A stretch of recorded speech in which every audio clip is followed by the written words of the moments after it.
Imagine your property investments for a second. If you're looking at major Australian cities right now, Yeah. you're probably seeing rental yields of around 2 to 4%, right? Yeah, if you're lucky. That's pretty Yeah. standard these days. Exactly. Now, picture a market where those yields jump to 5 to 10%. And here's the kicker. It is completely tax-free. I mean, it sounds almost like a mirage, doesn't it? It really does. But today, we're doing a deep dive into a comprehensive guide called Discover Dubai Culture for Australian property buyers today. Quite a title. Yeah, it is. But the goal here is to unpack exactly why so many Australian property investors are, increasingly looking at Dubai. We really want to figure out if this overseas market is a genuine financial opportunity for you, the listener, or just some flashy marketing. Right. And to do that, we need to get past the shiny brochures. I'll be explaining not just the what of these crazy numbers, but the why behind Dubai's actual market structure. Okay, let's unpack this. Because the absolute starting point for any investor is the financial bottom line. Always. It always comes back to the math. Right. So, looking at the guide, there is a massive financial chasm between Australia and Dubai. For context, a February 2026 NIBE report put Sydney's gross rental yields for houses at around 3.0%. Yeah, 3% it's tough. It is. But then you look at Dubai, and the average return is sitting between 5 and 10%. Which is a huge jump. But it's not just the gross yield that matters here. It's the whole zero tax environment. Right. In Dubai, there is zero income tax on your rental earnings. There's zero capital gains tax when you sell. And there's actually zero inheritance tax. Wait, really? No inheritance tax at all? None. The system is just fundamentally different. Plus, you have this massive layer of currency stability. Risk because of the peg, right? Exactly. The UAE dirham is pegged directly to the US dollar. So as an investor, you're insulated from a lot of the wild currency swings you'd normally see in other overseas markets. So what are the actual costs then, like the catch? Well, the only real upfront cost is a one-off transfer fee to the Dubai Land Department, the DLD. And that's just 4%. That's it. Wow. Let me try to visualize this tax difference for a second. Sure. Buying property in Australia right now is, it's a bit like trying to carry water in a bucket that has a hole in it. Right. A pretty big hole. Yeah, you pour all your rental earnings in, but thanks to our tax system, up to 45% of that income is just leaking right out the bottom. Yeah. But in Dubai, you're essentially carrying a perfectly sealed bucket. That's a great way to look at it. The money stays yours. But I do have to push back a bit on this whole tax-free claim. Okay, lay on me. Because if you're an Australian tax resident, the ATO, the Australian Taxation Office, they still want their cut of your global income, right? Well, absolutely. You definitely have to declare it. So if you have to declare it anyway, does this zero tax thing actually benefit the listener at the end of the day? Well, what's fascinating here is how domestic rules apply to this overseas asset. Yes, you declare the income to the ATO, but under ATO rules, you can actually claim tax deductions for your overseas property expenses. Oh, interesting. Like what kind of expenses? Like your Dubai property management fees or maintenance costs. You can use those familiar deduction strategies to significantly offset your domestic tax liability. So you get the high yield, but you can still negative gear the expenses back home. Exactly. You're combining the best of both worlds. Okay, well, here's where it gets really interesting. Because obviously the financial lure is huge, but the immediate psychological barrier for most people is risk. Naturally.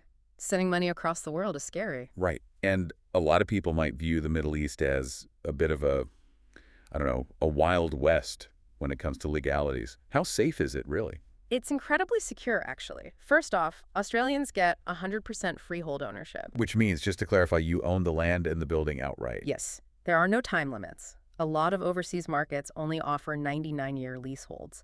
But in Dubai, it's freehold. You own it forever. Okay, that's a big deal.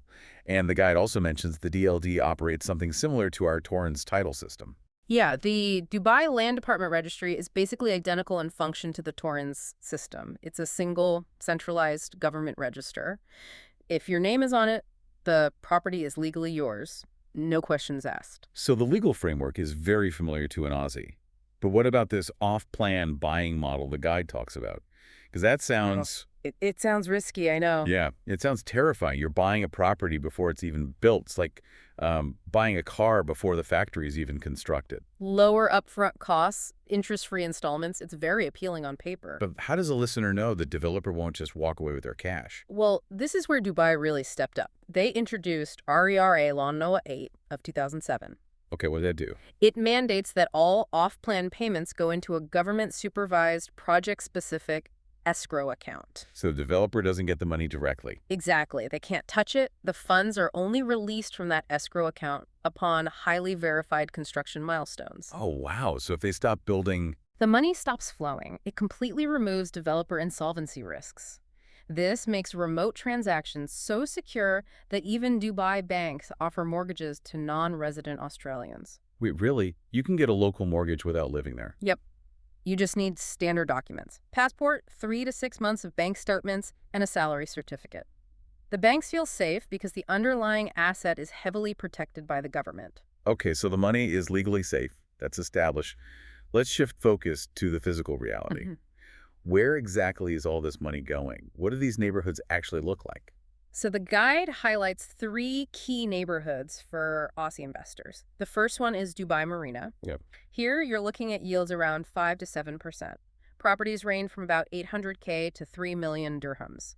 It's got extremely high tourist and professional demand because of the lifestyle. Right, lots of restaurants, waterfront views, that sort of thing. Exactly. Then you have downtown Dubai. This is where the Burj Khalifa is. The famous one. Yeah, the iconic skyline. Yields there are about 4 to 9%, but really, downtown is all about massive capital growth.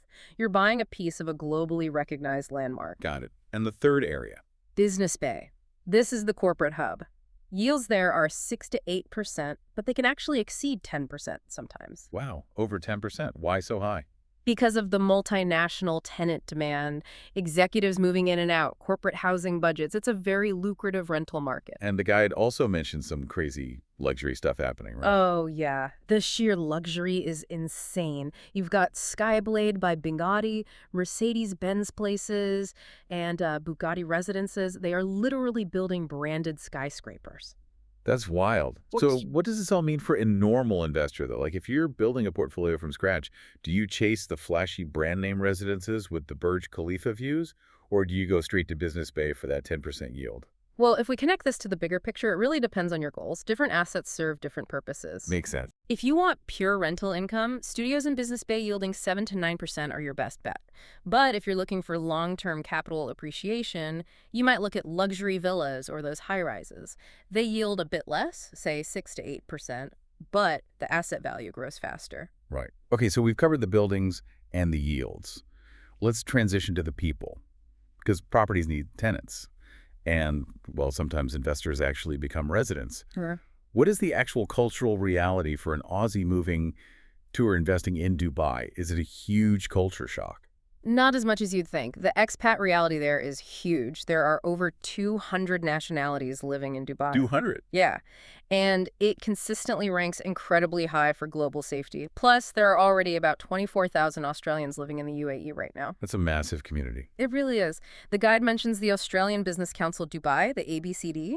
They run events like the G-Day Cafe and even an Anzac Day Golf Classic. The Anzac Day Golf Yeah. Classic, I love it. So you really can find a slice of home over there. Absolutely. And this brings us to a huge point in the guide, the visas.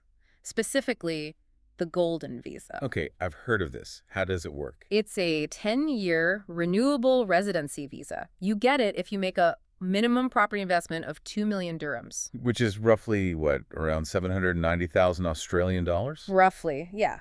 Now compare that to the standard 2-year visa, which only requires a 750K dirham investment. The Golden Visa is a massive step up. Right. And crucially, and this is the big selling point, Golden Visa holders do not have to visit Dubai every 180 days to keep the visa valid. Oh, really? Most places make you visit constantly to keep your residency. Exactly. But not with the Golden Visa. It's kind of like upgrading from a general admission ticket to becoming a voting shareholder in the city. That's a great analogy. But let me play devil's advocate for a second. Sure. If I'm just a passive investor sitting in Melbourne, why should I care about the G-Day Cafe or a 10-year visa? I mean, I just want my 8% yield. Right. Well, this raises an important question about market economics, because the Golden Visa is actually driving the market. Oh, so. Think about it. 39% of sales in Dubai right now fall in that 2 to 3 million dirham segment. Oh, wow. Right around the visa threshold? Exactly. People are buying specifically to get that visa. So the visa itself is creating this massive, sustained market demand. And that protects your asset's value even if you never step foot in Dubai. So the visa creates a price floor. Yes. And honestly, having a 10-year visa in a tax-free, safe global hub offers a genuine Plan B lifestyle option for the future. You never know when you might want it. That makes total sense. Okay, we've covered a lot of ground today, so let's quickly distill the key takeaways for you, the listener. Sounds good. Basically, Dubai isn't just some flashy tourist destination. No. It is a highly regulated, tax-efficient financial engine. We're talking 5 to 10% yields, completely tax-free on the local end. And it comes with very familiar legal protections like freehold ownership and Torrens-style titles, plus a really welcoming established Australian community if you do decide to go over. Then I think it's important to reiterate why this matters to you. In a world of, compressed domestic markets and really high taxes back home, geographic diversification of your wealth isn't just an exotic luxury anymore. It's Right. really becoming a practical necessity. I completely agree. Which brings us to a final lingering question I want to leave you with today to just sort of ponder. Okay. As global cities increasingly use these long-term visas and zero-tax property rights to actively compete for international investors, are we moving toward a future where we choose our permanent residency based on our asset performance rather than just the country where we were born? It's a huge shift in how we think about citizenship and wealth. It really is. Something to think about. Until next time.